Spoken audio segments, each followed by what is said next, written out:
Hello friends and welcome to the Exams Made Simple, and we are back again with the Hindu complete newspaper analysis for 27th of July 2022।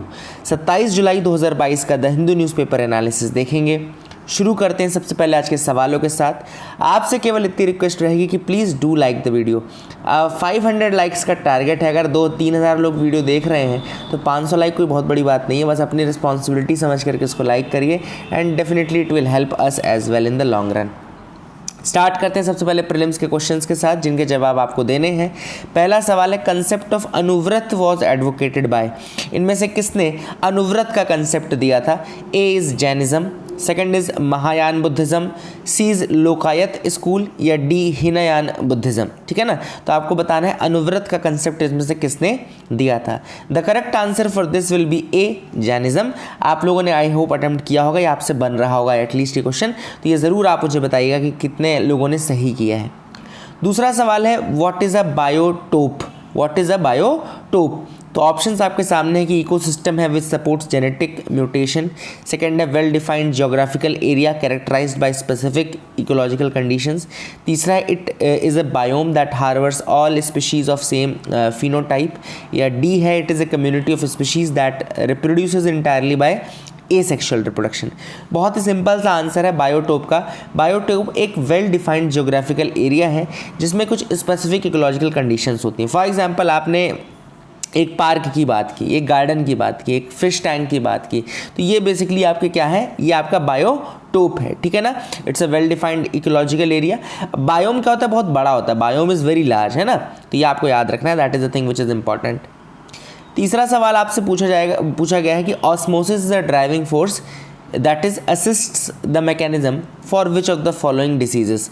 इनमें से कौन सी disease के लिए osmosis एक driving force है, या फिर किस डिसीज़ में ऑस्मोसिस के कारण मतलब वो मैकेनिज्म असिस्ट होता है? ऑप्शंस आपके सामने हैं, ए HIV एड्स, बी कॉलेरा, सी ट्यूबरकुलोसिस, या D all of the above. तो दिस इज़ द क्वेश्चन कि इनमें से किस में ऑस्मोसिस होता है। तो आई होप आप लोगों ने अटेम्प्ट कर लिया होगा। अब आप लोगों ने वैसे अटेम्प्ट किया होगा, most of you all of the above मार दिए होंगे, लेकिन इसका करेक्ट आंसर है बी कॉलेरा। ठीक है ना, तो ऑस्मोसिस की जो प्रोसेस है वो कॉलेरा को असिस्ट करती है। The choleric bacteria they populate by using this process of osmosis and all, है ना, ये आप याद रख सकते हैं। This is the thing which is important, है ना, make sure you remember this thing. तो I hope you got the questions correctly. Now आज का C set question. I hope आपको ये सी सेट वाला जो हमारा एक छोटा सा प्रयास है अच्छा लग रहा होगा। Please do attempt it also. Attempt आप किया करिए। कल मैंने कल का सी सेट क्वेश्चन सॉल्व करके वीडियो डाल दिया था, शॉर्ट्स में मैंने डाल दिया है, तो जिसने नहीं देखा है कल का वो शॉर्ट्स में जा करके देख ले। और आज का नया सवाल है कि आउट ऑफ 8 कॉन्सोनेंट्स, मतलब 8 कॉन्सोनेंट्स हैं और 5 वॉवेल्स हैं, तो आपको बताना है कि कितने वर्ड्स आप बना सकते हो जिसमें कि 4 कॉन्सोनेंट्स और 3 वॉवेल हो। ठीक है ना, how many words can be made each containing 4 consonants and 3 vowels. ठीक है, तो this is a question which you have to answer. Total 8 consonants हैं, 5 वॉवेल्स हैं, तो आपको बताना है कितने वर्ड्स आप बना सकते हैं ऐसे जिसमें 4 कॉन्सोनेंट्स और 3 वॉवेल्स हों। ठीक है ना, तो this is the question. I hope you will try to attempt this question. Answer मुझे आप कमेंट सेक्शन में कर दीजिएगा, और ज़्यादा से ज़्यादा लोग अटेम्प्ट करो यार। ये क्या 20, 25, 30 लोग अटेम्प्ट करते हो ज़्यादा से ज़्यादा, है ना। आप लोग को भी तो UPSC देना है ना, इतना ओवर कॉन्फिडेंस मत रखो कि आप बिल्कुल कर लेंगे उस दिन, है ना। तो जस्ट 1 क्वेश्चन इज देयर। मैंने कोई आज आपको 50 क्वेश्चन नहीं दिए, 1 क्वेश्चन दिया है डेली के लिए। 1 मिनट की एक्सरसाइज आप कर सकते हैं, तो please do solve it. Move करते हैं आगे न्यूज़पेपर एनालिसिस में। तो पहली जो न्यूज़ है वो है, can promises of irrational poll freebies be curbed. अब यहाँ पे सुप्रीम कोर्ट ने एक बहुत ही इंपॉर्टेंट सवाल पूछा है गवर्नमेंट से कि क्या भैया ये जो आप और आपकी जो स्टेट गवर्नमेंट्स हैं ये अलग अलग इरेशनल फ्रीवीज बोलते रहते लोगों को कि भैया हम ये देंगे वो देंगे, सबको कंबल बांटेंगे, है ना। तो ये जो रेवड़ी कल्चर है, जिसका नाम प्राइम मिनिस्टर ने भी लिया था रेवड़ी कल्चर, ये फ्रीबी कल्चर रेवड़ी कल्चर वही है कि मतलब आपने वोटर्स को इंटाइस करने के लिए उनको कुछ देने की गारंटी दे दिया, देने का कुछ आपने वो कर दिया। तो ये जो रेवड़ी कल्चर है, क्या इस पर रोक लगाई जा सकती है? तो सुप्रीम कोर्ट ने पूछा है।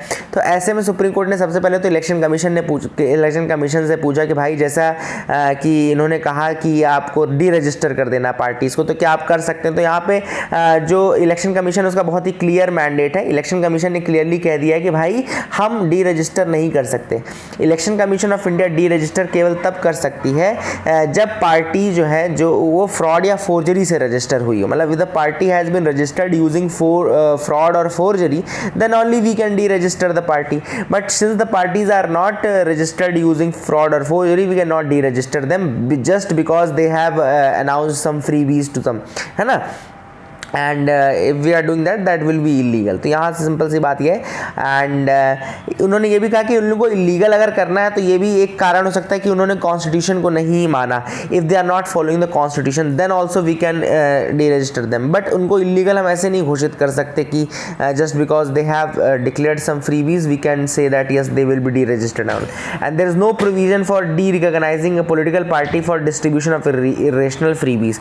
सिंपल सा बात यहाँ पे इलेक्शन कमीशन ने कहा है कि there is no provision for de-recognizing a political party for distribution of irrational freebies. ठीक है ना. तो कोई ऐसा रूल नहीं है, इसलिए हम उसको नहीं कर सकते. This is the clear cut mandate of the election commission of India. ठीक है ना. फिर इसके बाद उन्होंने सजेशन लिया थोड़ा सा किसी और से, मतलब कपिल सिब्बल थे उनसे लिया.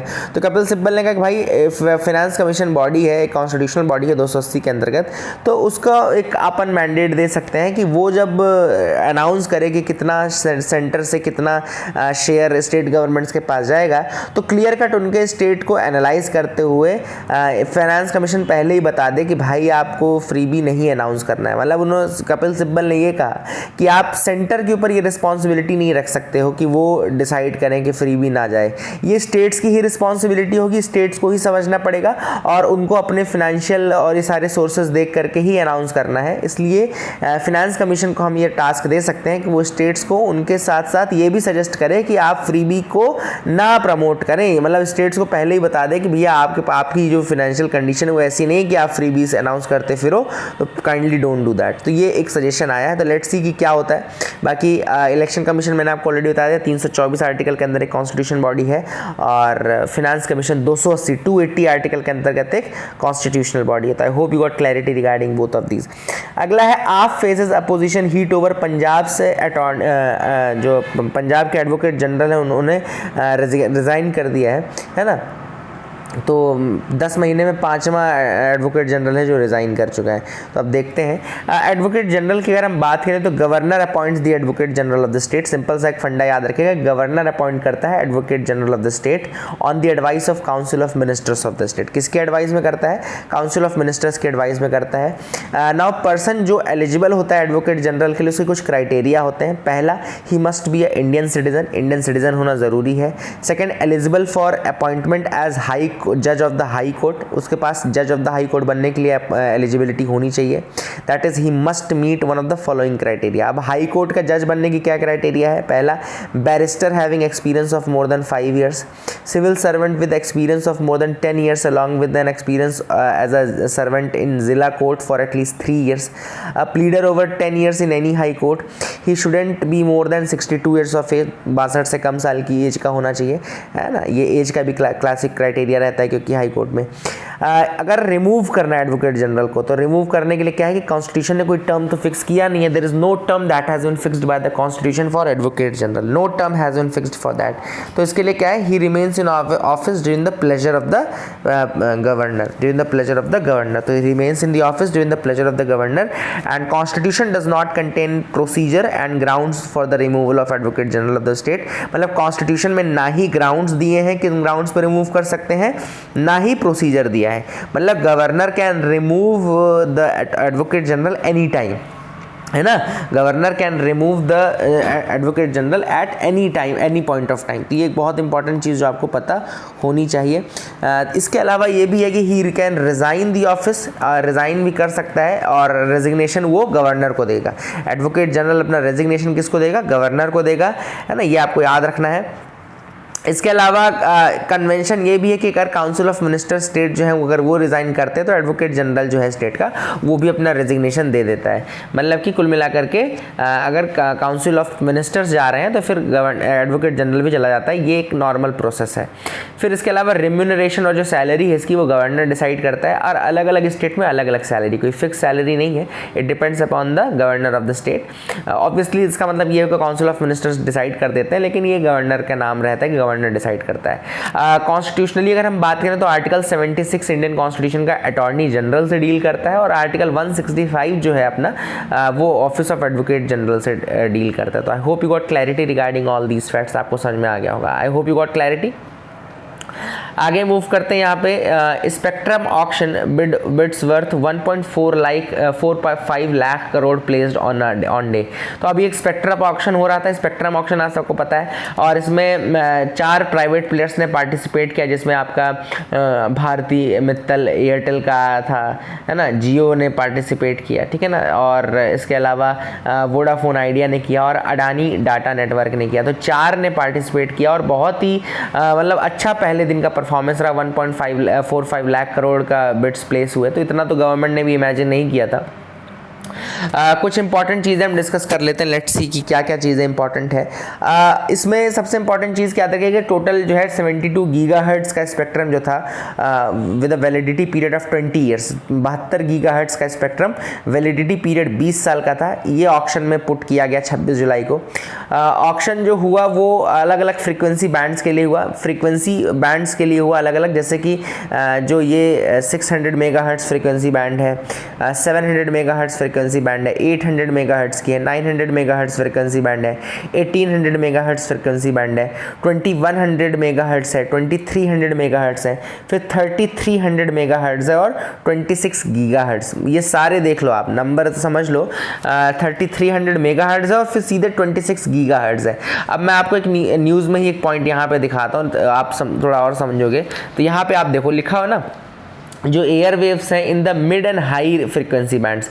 मिड बैंड में कौन सा है 33 मेगाहर्ट्ज़, 3300 मेगाहर्ट्ज़, और हाई में कौन सा है 26 गीगाहर्ट्ज़, है ना। ये हाई फ्रीक्वेंसी की तरफ जा रहा है ना, 3300 मेगाहर्ट्ज़ और 2600 गीगाहर्ट्ज़। ये मिड से हाई की तरफ जब जाते हैं तो they are expected to be utilised by the telecom services providers for roll out of the 5G services. कुल मिला के 5G जो सर्विसेज हैं उनके लिए ये आपका मिड रेंज एयरवेव्स और इसके अलावा हाई फ्रीक्वेंसी, मिड फ्रीक्वेंसी और हाई फ्रीक्वेंसी एयरवेव्स का यूज़ किया जाएगा, ठीक है ना। तो 3300 मेगाहर्ट्ज़ और 26 गीगाहर्ट्ज़ ये जो है जनरली ये 5G के लिए यूज़ किया जाएगा, ठीक है। तो I hope you got clarity regarding that.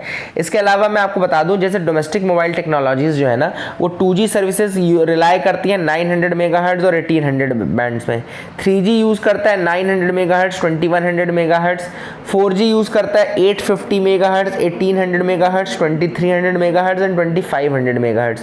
और 5G यूज़ करता है ये आपका 3.5 मेगाहर्ट्ज़, फिर आपका 700 megahertz. In addition to this 5G spectrum में आपका 3300 मेगाहर्ट्ज़ और आपका 26 गीगाहर्ट्ज़, ठीक है ना। तो जो ये सारी चीज़ें हैं ये सारे वेव्स यूज़ होते हैं। I hope you got clarity. और इसी के लिए अगर हम बैंड स्पेक्ट्रम बैंड की बात करें तो 3 अलग अलग बैंड होते हैं। एक लो बैंड स्पेक्ट्रम होता है जिसमें radio waves less than 1 gigahertz, मतलब कि 600 मेगाहर्ट्ज़, 700 मेगाहर्ट्ज़, 800 मेगाहर्ट्ज़, 900 मेगाहर्ट्ज़, ये सारे जो फ्रीक्वेंसी वाले हैं ना वेव्स, ये सारे लो बैंड स्पेक्ट्रम में आएंगे, they come under low band spectrum, ठीक है ना। इसके अलावा जो मिड बैंड स्पेक्ट्रम है उसमें आपका आता है जैसे कि 1 गीगाहर्ट्ज़ से 6 गीगाहर्ट्ज़ तक, 1 गीगाहर्ट्ज़ से 6 गीगाहर्ट्ज़ तक आपका आता है, जिसमें कि 3300, 2300, 2100, 1800 ये सारे आ गए आपके, ठीक है ना। तो 1 गीगाहर्ट्ज़ से लेकर के आपका 6 गीगाहर्ट्ज़ तक आता है, मतलब 6000 तक इसी में आता है। फिर हाई फ्रीक्वेंसी में जो आता है आपका वो 24 गीगाहर्ट्ज़ से 40 गीगाहर्ट्ज़ तक आता है, 24 गीगाहर्ट्ज़ से 40 गीगाहर्ट्ज़ तक, जिसमें कि अभी हमने 26 गीगाहर्ट्ज़ वाली बात की कि हाई बैंड का है ना। तो that is the thing which is important. I hope you got clarity regarding that, आपको समझ में आ गया होगा। आगे मूव करते हैं, Russia to leave ISS build its own space station. तो रशिया जो है 2024 में 2024 में इंटरनेशनल स्पेस स्टेशन छोड़ देगा। याद रखिएगा इंटरनेशनल स्पेस स्टेशन कब छोड़ देगा, 2024 में छोड़ देगा। इंटरनेशनल स्पेस स्टेशन का याद रखिएगा कि it is the largest modular space station currently on the low earth orbit. Low earth orbit मतलब लगभग 400 किलोमीटर के आसपास ये इस्टेब्लिश्ड है, 400 किलोमीटर्स पे ये इस्टेब्लिश्ड है। और पहला पीस जो इसका गया था वो 1998 में गया था, ये भी आपको बता दें दूं कि फर्स्ट पीस जो ISS का गया था पहला मॉड्यूल वो 1998 में गया था, कंप्लीट हुआ था। और इसका याद रखेगा कि इसमें 5 कोलैबोरेटिंग पार्टीज़ हैं, 5 एजेंसीज़ हैं जो इन्होंने ISS के लिए कोलैबोरेट किया था। नासा ये जो कि यूनाइटेड स्टेट्स की बॉडी है, रॉस्कोमॉस जो कि रशिया की है, जाक्सा जो कि जापान की है, ESA जो कि यूरोप की है और कनाडा की CSA, ठीक है ना। तो याद रखेगा नासा, रॉस्कोमॉस, जाक्सा और यूरोपियन स्पेस एजेंसी और कैनेडियन स्पेस एजेंसी, ये आपकी 5 बॉडीज़ जिन्होंने मिल करके इसको बनाया था। 1998 पहला था और इसके अलावा मैंने आपको ऑलरेडी बता दिया कि ये 2024 में रशिया हट जाएगा। बाकी के जो नासा और ये सब प्लेयर हैं ये चाहते हैं कि ये ISS को 2030 तक इसमें रहें, 2030 तक रहें, लेकिन अब रशिया जो है वो खुद का अपना बनाएगा और यहाँ से तखलिया कर देगा वो, ठीक है ना। तो I hope you got clarity regarding that, आपको समझ में आ गया होगा। आगे मूव करें, आगे मूव करते हैं, देखते हैं और क्या इंपॉर्टेंट न्यूज आर्टिकल्स हैं। Rare flight of Antarctica's light mantled albatross to Tamil Nadu. अब लाइट मेंटल्ड एल्बाट्रॉस तमिलनाडु में दिखा है, जो कि पहला साइटिंग है लाइट मेंटल्ड एल्बाट्रॉस का। लाइट मेंटल्ड एल्बाट्रॉस का पहला साइट है ये रामेश्वरम कोस्ट में, spotted at the Rameswaram coast. और ये आपका जो एडम्स ब्रिज, जिसको राम सेतु है, जो एक्चुअली में जो राम सेतु उसी को एडम्स ब्रिज कहा जाता है ना। राम सेतु आप सबने सुना होगा राम सेतु का नाम, जिसको सुग्रीव और वानर सेना ने मिलकर के बनाया था नल और नील के नेतृत्व में। तो that is Ram Setu and उसी को एडम्स ब्रिज कुछ लोग कहने लगे। यूरोपियन तो हर चीज़ को अपना बनाने में लगे रहते हैं, है ना। यहाँ पे बेसिकली यहाँ पे आपका Gulf of Mannar Marine National Park भी है। There is a Gulf of Mannar Marine National Park भी है which is located on the Ram Setu region, on the Ram Setu region, यहीं पे आसपास ही है। And it is known for its unique marine ecosystem. तो यहाँ पे पहली बार जो साइटिंग है वो एशिया की पूरे पहली साइटिंग है लाइट मेंटल्ड एल्बाट्रॉस की, जिसको फीबीट्रिया पैल्पेब्रेट भी कहा जाता है। Phoebetria palpebrata which is species native to Antarctica seas. ये कहाँ की स्पीशीज है? ये अंटार्क्टिका की सीज है, सीज में मिलती है, वहाँ के सब आइलैंड्स में मिलती है। अंटार्क्टिका के जो आइलैंड्स है ना, सब आइलैंड्स जो आसपास के आइलैंड्स है वहाँ मिलता है। तो ये पहला रिकॉर्ड है एशियन रिकॉर्ड जिसमें लाइट मेंटल्ड एल्बाट्रॉस देखने को मिला। फिबिट्रिया पैल्पेब्रेट याद रखिएगा, और that is the thing which is important. और अगर इसका हम IUCN स्टेटस देखें तो IUCN स्टेटस जो है ये नियर थ्रेटेंड है। Under IUCN it is near threatened. World wide population की 21,600 की है अकॉर्डिंग टू एस्टिमेट, एंड 1998 का एस्टिमेट है, लेकिन याद रखिएगा नियर थ्रेटेंड है अभी ये। और ये ज़्यादातर इन आइलैंड्स में मिलती है। देखो यहाँ पे देखो लिखा है सब अंटार्कटिक आइलैंड, जो मैकेरी आइलैंड है, हर्ड आइलैंड है, मैकडोनल्ड आइलैंड है, साउथ जॉर्जिया आइलैंड है, प्रिंस एडवर्ड आइलैंड है, आइलेस करगुलेन आइलैंड है, आइलेस आपका क्रोजेट आइलैंड है, ऑकलैंड, कैम्बल, एंटीपोर्ट्स आइलैंड, ये सारे देखो लिखे हैं। जैसे क्रोजेट लिखा है फ्रांस का है, एंटीपोर्ट्स आइलैंड लिखा है न्यूजीलैंड का है, ठीक है ना। तो अब देखो मैं आपको मैप दिखा देता हूँ इन सारे की लोकेशन। तो देखो ये आपका नॉर्मल जब देखेंगे साउथ पैसिफिक वाला पार्ट है, this is the south Pacific वाला पार्ट है ना। एंड इसके ऊपर यहाँ पे जैसे नीचे ऑस्ट्रेलिया यहाँ पे दिख रहा है, ये this is the Australia portion, ये ऑस्ट्रेलिया है, यहाँ पे ऑस्ट्रेलिया है। और यहाँ पर देखो आपको ये जो लोकेशन है, इस लोकेशन को ध्यान से देखिए। इस लोकेशन में आपको यहाँ पे सारे दिखे जाएंगे, you will get to know कि विच थिंग्स आर देयर, ठीक है। ये आपका अंटार्कटिका का पार्ट है, दिस इज अंटार्कटिका, है ना। ये अंटार्कटिका है, ये आप सबको पता है ना, इसमें यहाँ पे देखो लिखा भी है, वैसे देखना एमरी आइस शेल्फ है, रॉने आइस शेल्फ है, वेडल सी है, ये पूरा अंटार्कटिका का पार्ट है। रॉस सी है, ये अंटार्कटिका है पूरा, है ना, ये अंटार्कटिका है। अब अंटार्कटिका के आसपास आप देखिएगा ये सब मैंने आता है ना, सब अंटार्कटिका में है। तो यहाँ पे आप देखो प्रिंस एडवर्ड आइलैंड देखिए, क्रोजेट आइलैंड जो फ्रांस का था मैंने आपको बताया था, करग्यूलेन आइलैंड देखो, हर्ड आइलैंड और मैकडोनल्ड आइलैंड मैंने आपको बताया था, देखो हर्ड आइलैंड। फिर नीचे इधर देखो, आप इधर साइड देखो, थोड़ा सा ऑस्ट्रेलिया और न्यूजीलैंड के पास है, लेकिन अंटार्कटिका की साइड से ही है। ये मैप का दूसरा व्यू दिख रहा है आपको, ये मैप का आपको टॉप व्यू दिख रहा है ना, ये मैप का आपको टॉप व्यू है। तो यहाँ पे देखो मैकरी आइलैंड है, ऑकलैंड आइलैंड है, कैंपबल आइलैंड है ना। तो ये सारे आपको देखो लोकेशंस एक साथ ही दिखेंगे। तो ये सारे के सारे आइलैंड जो है वो कुछ इस तरीके से ही लोकेटेड है। आई hope you got clarity regarding that. आगे मूव करते हैं, देखते हैं और क्या इंपॉर्टेंट न्यूज़ आर्टिकल्स है जिनके बारे में हमको डिस्कस करना है। You can move ahead with me. आप देख लिए। सवाल है whose GDP is it anyway. तो यहाँ पे ऑथर ने जो बात कही है वो बात कही है regarding the focus on GDP that the government is giving. मतलब कितना ज़्यादा जीडीपी के पीछे हम भाग रहे हैं, जबकि हमको पता है कि जीडीपी एक ट्रू मेजर नहीं है।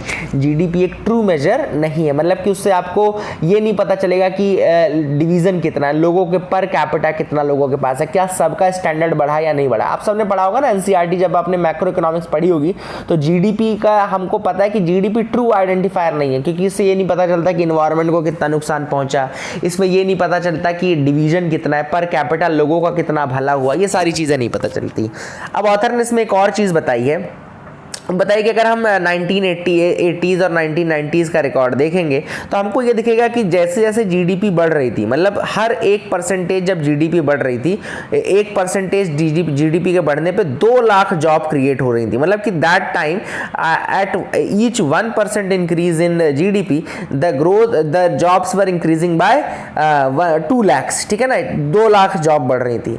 फिर जब 1990 से 2000 का ईयर आया, डिकेड आया 1992, तो हर 1% के जीडीपी ग्रोथ पे नियरली 1 लाख जॉब्स ग्रो करना शुरू कर दिए। फॉर्मल सेक्टर में जॉब्स 1 लाख जॉब ग्रो करना शुरू कर दिया। तो आप देख सकते हैं कि जैसे हमने एक डिकेड आगे आए तो जो जॉब्स क्रिएशन है उसकी पोटेंशियल हाफ हो गई है ना।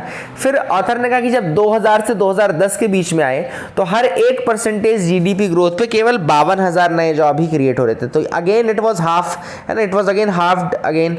फिर 11 से 12 के बीच में जो है फिर आरबीआई ने डेटा स्टॉप कर दिया पब्लिश करना, और ऑथर ने कहा कि अगर आप मैं बोलूं तो 2010 से 20 के बीच में केवल 10,000 या 15,000 ही आपका ग्रो हुआ है जॉब, मतलब कि इससे भी कम हुआ है। तो कुल मिल फॉर्मल सेक्टर में, ये फॉर्मल सेक्टर की बात कर रहे हैं। तो ऑथर ने कहा कुल मिलाकर के अगर हम देखें तो 1980s के कंपैरिजन में अगर हम 2020 को देखें तो लगभग 1/4 टाइम्स का आसपास 1/4 टाइम्स हो चुका है ना, 1/4 1/5 टाइम्स हो चुका है जॉब ग्रोथ करने का पोटेंशियल। तो ऑथर ने कहा कि भाई ऐसी ग्रोथ किस काम की जिसमें जीडीपी तो आपकी बढ़ रही है लेकिन उससे लोगों का भला नहीं हो पा रहा, मतलब फॉर्मल सेक्टर में जॉब भी आप क्रिएट नहीं कर पा रहे, उसका पोटेंशियल डिक्रीज होता जा रहा है। तो ऑथर ने ये एक बहुत इंपॉर्टेंट पॉइंट बताया कि it is very clear that कि the correlation of formal jobs with the growth of GDP that is missing, है ना। जो कोरिलेशन था पहले फॉर्मल सेक्टर में जॉब्स का जीडीपी के साथ, वो कहीं ना कहीं मिस होता जा रहा है। और ये growth of GDP does not necessarily mean कि वहां पे जॉब्स अच्छे मिल रहे हैं, मतलब कि अगर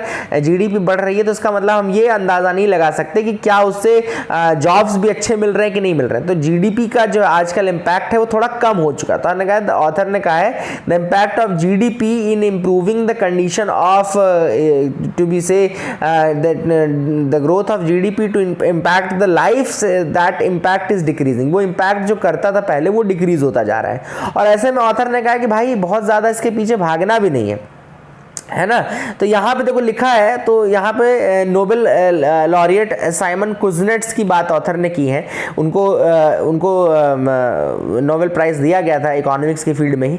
उन्होंने कहा था कि जीडीपी को इकोनॉमिक परफॉर्मेंस का मेजर हम नहीं मान सकते, it can not be a measure of economic performance, क्योंकि ये सोसाइटल वेलबींग को नहीं दर्शाता। It does not describe, it does not elaborate upon the societal wellbeing of the persons. तो जीडीपी देखो एलिगेंट है, सिंपल है, बड़े बड़े बॉडीज इसको यूज कर लेते हैं, लेकिन आप जो कंपल्सिव इसके पीछे भागोगे, अगर कंपल्सिवली आप इसके पीछे इसको चेस करोगे कि हाँ हम इसको बढ़ा लें, तो that will not be a very good idea. It's not a holistic measure, it's a misleading measure rather it's a very misleading measure. For example India की अगर हम देखें तो आज India one of the fastest growing economy में है, one of the fastest growing. तो वो किसके बेसिस पे? वो जीडीपी के बेसिस पे है। लेकिन फास्टेस्ट ग्रोइंग क्या जॉब में है? फास्टेस्ट ग्रोइंग क्या वेलबींग में है? नहीं है ना। तो एक तरीके से कहना चाहिए कि ये एक misleading measure, it's a misleading measure and it is not a very good measure. तो ऑथर ने वही कहा है कि अगर एक अगर हम देखें कि क्या वेलबींग का ट्रू मेजर है जीडीपी, तो नहीं है।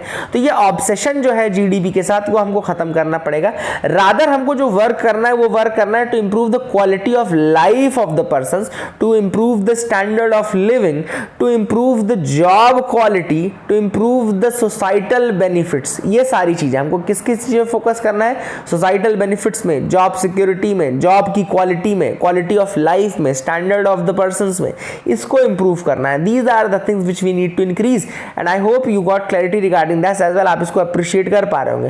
तो ऑथर ने वही कहा कि जीडीपी को आप पहले समझिए कि क्या कितना इंपॉर्टेंट है, और आप अल्टरनेटिव बनाइए ना। आप देखिए ना कि एक्चुअली में कौन सी चीज़ मैटर कर रही है। तो जो चीज़ मैटर कर रही है आप उन चीज़ों को काउंट करना शुरू करो, है ना। तो you just have to do all these things. तो एक कोट भी ऑथर ने यहाँ पे दिया है कि everything that is counted does not counts and all that counts are sometimes not counted. मतलब जो चीज़ काउंट करती है वो काउंट नहीं की जाती, एंड और जो चीज़ काउंट की जाती है जरूरी नहीं कि वो हमेशा काउंट करे, है ना। तो ये देखो लिखा है everything that can be counted does not count. मतलब ठीक है ना कि आप जो काउंट करें जब जरूरी नहीं कि बहुत ज़्यादा ज़रूरी है। आप काउंट तो कर रहे हो लेकिन वो ज़रूरी नहीं कि दैट इज़ नॉट एसेंशियल। और हो सकता है कोई चीज़ बहुत ज़रूरी हो लेकिन आप उसको काउंट नहीं कर रहे हो। तो ये एक इंपॉर्टेंट चीज़ जो ऑथर ने यहाँ पे बताई। I hope you got clarity. Seeking to destroy India civil society. अब एक्चुअली ये राहुल मुखर्जी का आर्टिकल है।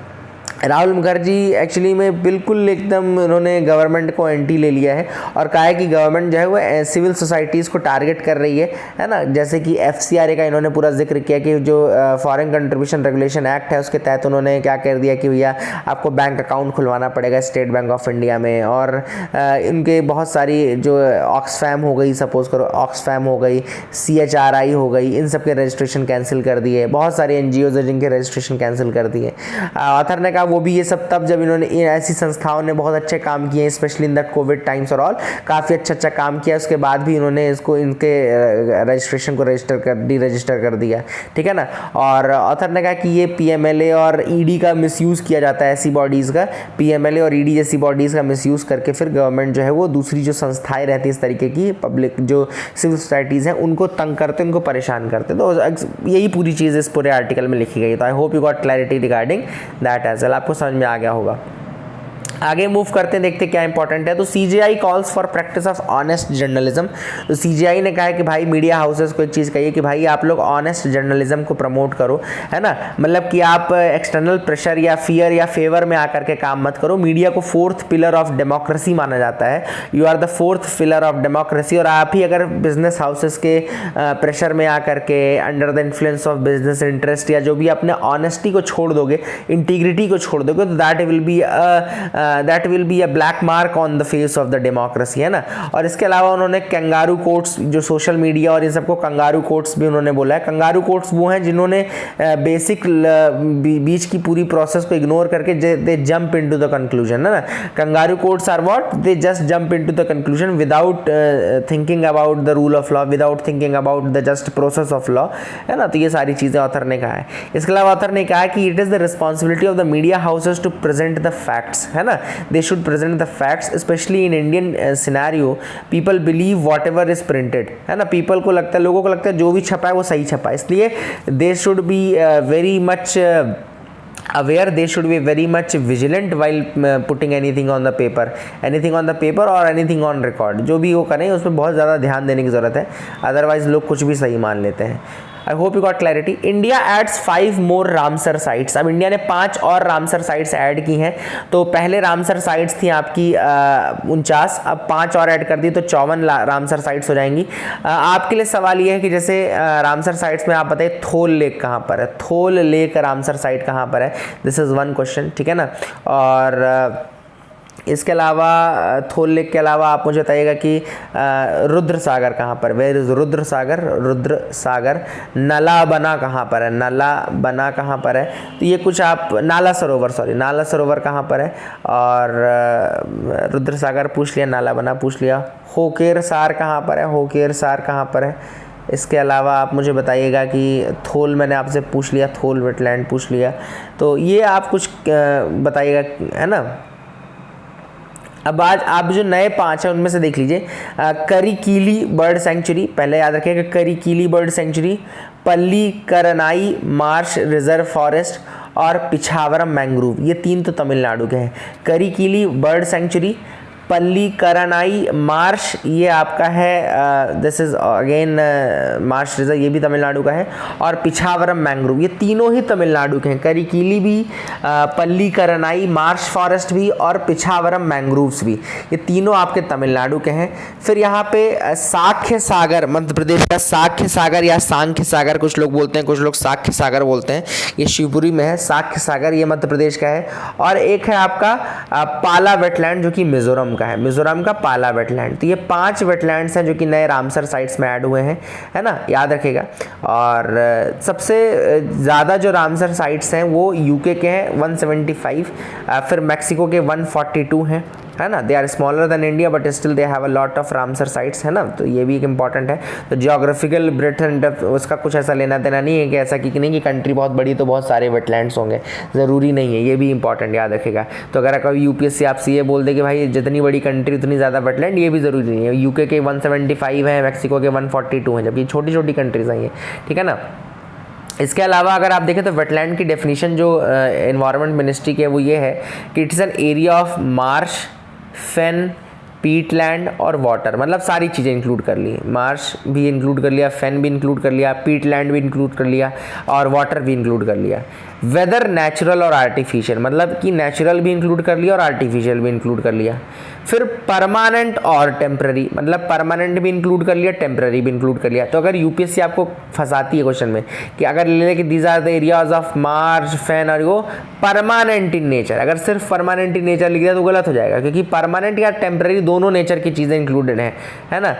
फिर यहाँ पे देखो लिखा है वाटर इज स्टैटिक और फ्लोइंग, तो सारी कैरेक्टरिस्टिक्स आप लिखते जा रहे हो ना, लिखते जाना, वेटलैंड लिख लेना, फिर आगे ऐसे डंडे लगा लगा के लिखते जाना, है ना। दे कैन बी परमानेंट और टेम्परेरी, स्टैटिक और फ्लोइंग, मार्च, फेन और ये सारी चीज़ें लिख देना, ठीक है ना। नेचुरल, आर्टिफिशियल दोनों। फिर ब्रैकिश या सॉल्ट वाटर, कुछ भी हो, फ्रेश हो, ब्रैकिश हो, सॉल्ट वाटर हो, है ना, including the areas of marine water. But एक कंडीशन ये है कि depth of which at low tides does not exceed 6 metre.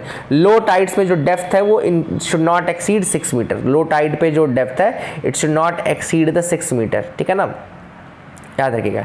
But it does not include river channels, paddy fields, human made water bodies, tank specifically constructed for drinking water purpose.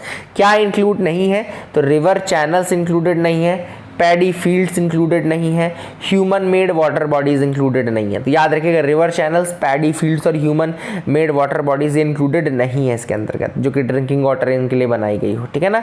Ramsar site होने के लिए कुछ criteria actually दिया गया है। Ramsar convention, अब इसने 1961 लिख दिया, गलत है ये रामसर कन्वेंशन 1971 का है। रामसर कन्वेंशन कब का है? 1971 का है। रामसर कहाँ पे है? ईरान में एक प्लेस है, Ramsar is a place in Iran, और ये 1971 लिख दिया है, तो ये गलत है। प्लस आप लोग जो पेपर पढ़ रहे हैं वो भी एक याद रखिएगा, इसमें एक और चीज़ लिखी है यहाँ पे कि 1981 तक 41 साइट्स थी, ये भी एक फैक्ट गलत है ना। मैं इनफैक्ट बता रहा हूँ 2000 अभी पिछले डिकेड में जितनी साइट्स बनी है उतनी कभी नहीं बनी है ना, तो that is a thing which is important. इसके अलावा याद रखिएगा कि these are the things which are important. I hope you got clarity regarding that, है ना। आगे मूव करते हैं। EU to reduce gas use by 15% over threats of supply cut by Russia। तो रशिया के गज़प्रोम ने कहा है कि वो सप्लाई कट करने वाले हैं, और EU जो है बहुत ज़्यादा डिपेंडेंट है, आप सबको पता है नेचुरल गैस से, गैस के ऊपर बहुत ज़्यादा डिपेंडेंट है, वो भी रशिया से आने वाले, इसलिए वो अपना है जो गैस का यूज़ है उसको कट करने वाले हैं बाई ओवर 15%, तो 15% तक रिड्यूस करने वाले हैं। रशिया ISS को छोड़ देगा, तो मैंने ऑलरेडी आपको बताया कि पहला जो इसका पीस था ऑर्बिट में 1998 में गया था। 22 सालों से continuously it has been inhabited for nearly 22 years, और यहाँ पे बहुत सारे साइंटिफिक रिसर्च हो रही है ज़ीरो ग्रेविटी पे, इन सब चीज़ों के ऊपर। एंड टिपिकली इसमें 7 लोगों की क्रू रहती है एट अ टाइम। अभी इसमें जैसे 3 रशियन, 3 अमेरिकन और 1 इटालियन ऑन बोर्ड है ऑलरेडी, है ना। और रशिया अब यहाँ से हट जाएगा 2024 में, so it will be only the 4 agencies now, केवल 4 एजेंसीज वहाँ पे रहेंगी। So that is it for the day friends. I hope you like the video, please like, share, subscribe, keep loving us, keep sharing us. Thank you and have a nice day.